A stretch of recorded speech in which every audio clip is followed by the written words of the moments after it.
وہ لاہور کے علاقے شالیمار میں نان چنے اور سری پائی کی دکان چلاتا تھا۔ میں نے کئی بار اس کی دکان سے ناشتہ خریدا تھا، مگر اکثر میں دیکھتا جب بھی کوئی بہترین بوٹی یا زیادہ گودے والی ہڈی آتی تو وہ بوٹی کو الگ برتن میں رکھ دیتا اور ہڈی سے گودا نکال کر ہڈی پھینک دیتا۔ مجھے اس کی اس بے ایمانی پر حیرت کم ہوتی مگر غصہ زیادہ آتا۔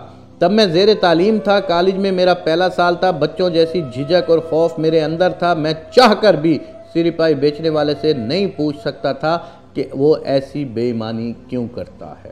خیر، میں دل و دماغ میں آنے والے سوالات، احساسات، جذبات کو کبھی زبان تک نہ لا سکا، چاہ کر بھی اس دکاندار کو باتیں نہ سنا سکا۔ اپنی تعلیم مکمل کی اور لاہور کو خیر آباد کہہ دیا۔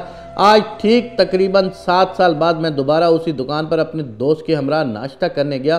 میں موٹر سائیکل سے اترا ہی تھا کہ ایک نئے ماڈل کی گاڑی نے آ کر میرے سامنے بریک لگائی اور اندر سے اسی دکان کا مالک نکلا۔ میں نے اس دکاندار کو پہلی نظر میں پہچان لیا اور تھوڑی دیر مجھے غور سے دیکھنے کے بعد وہ دکاندار بھی مجھے پہچان گیا اور مجھے انتہائی عاجزی اور خوش اسلوبی سے ملا، بہت عزت کے ساتھ بٹھایا، میرے لیے بہترین سا ناشتہ آرڈر کیا اور ایک بہت ہی بہترین پائے کا پیالہ اٹھا کر دکان میں لگے پردے کے پیچھے چلا گیا۔ میری دانست میں مجھے جواب مل گیا کہ یہ شخص اپنے لیے بہترین بوٹی اور گودا الگ کرتا تھا، مگر پھر بھی میں دکان کے مالک سے یہ سوال کرنے کی ٹھان چکا تھا۔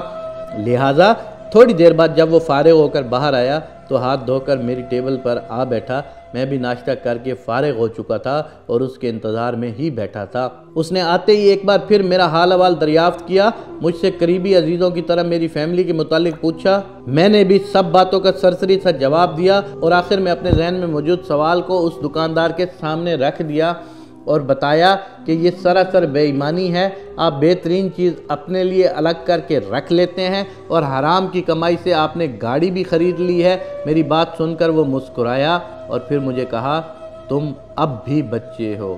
اس کے بعد اس نے مجھے جو کہانی سنائی اس کے اختتام پر ہم دونوں رو رہے تھے۔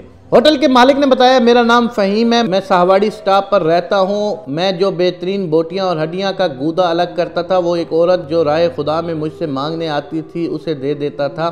آج وہ عورت بوڑھی ہو چکی ہے، چلنے پھرنے سے عاجز ہے۔ جس پردے کے پیچھے میں کھانا لے کر گیا تھا وہ وہیں بیٹھی ہوئی تھی۔ میں نے اس کو اپنے ہاتھوں سے کھانا کھلایا، اس کا منہ صاف کیا اور اپنے ہاتھ صاف کر کے باہر آ گیا۔ میں اس عورت کو نہیں جانتا، حقیقت یہ ہے کہ مجھے یہ بھی نہیں پتا کہ یہ مسلمان ہے یا نہیں، مگر یہ مجھ سے مانگتی اللہ کے نام پر تھی۔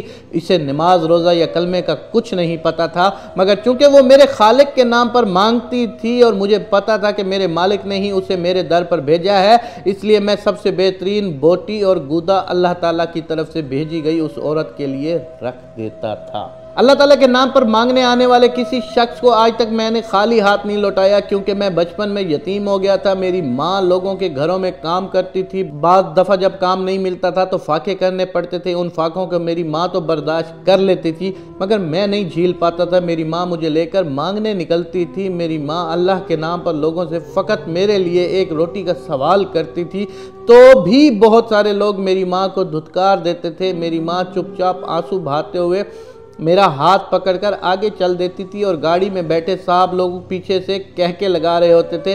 میں نے ماں کے جیتے جی نان چنے اور سری پائی کی ریڑھی لگا لی تھی۔ اللہ تعالیٰ نے الحمدللہ مجھے رزق دینا بھی شروع کر دیا تھا، مگر تب تک بھوک سہ سہ کر میری ماں بہت ساری بیماریوں کا شکار ہو چکی تھی۔ میرا کاروبار چمکنے سے پہلے ہی میری ماں مر گئی، مگر مرتے وقت میری ماں نے مجھے ایک بات کہی تھی، کسی بھوکی اور مجبور عورت سے اس کی بھوک یا مجبوری کے بدلے اللہ تعالیٰ کے نام پر کوئی تم سے مانگنے آئے تو سب سے اچھی چیز دینا، کیونکہ وہ چیز تو مانگنے والے کو نہیں بلکہ اللہ کو دے رہے ہوتے ہو۔ اس نصیحت کے بعد میری ماں نے صرف موت کی ہچکی کے وقت کلمہ پڑھنے کے لیے آواز نکالی اور پھر ہمیشہ ہمیشہ کے لیے اس جہاں فانی کو چھوڑ کر چلی گئی۔ میری ماں کی موت کے 1 سال بعد میری دکان بہت اچھے سے چلنے لگی، میں بہت اچھا کمانے لگا اور ماں کے مرنے کے 2.5 سال بعد ایک عورت اپنی 3 سال کی بچی کے ساتھ میری دکان پر آئی۔ اس نے مجھ سے اللہ کے نام پر کھانا مانگا تو میں نے اسے ڈھونڈ کر بہترین سالن اور نان دیے، کیونکہ اسے دیکھ کر مجھے میری ماں کی نصیحت یاد آ گئی تھی۔